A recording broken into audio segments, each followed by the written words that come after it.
खुदरा महंगाई शरह और थोक महंगाई शरह में शदीद इजाफा हुआ है। देखिए 1 मिनट में पूरी खबर। महंगाई के मोर्चे पर आम आदमी को तगड़ा झटका लगा है।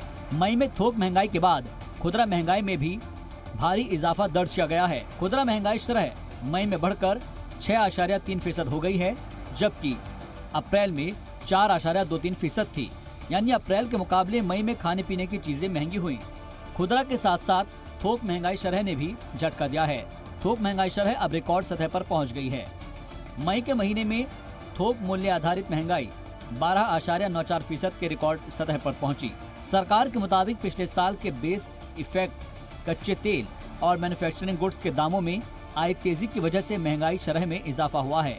अप्रैल में थोक महंगाई शरह 10.49% थी, जबकि सरकारी आदादोशुमार के मुताबिक पिछले साल मई में थोक महंगाई -3.37% थी। थोक मूल्य सूचकांक यानी WPI आधारित महंगाई में मुसलसल 5वें महीने बरतरी है। ब्यूरो रिपोर्ट, जी मीडिया।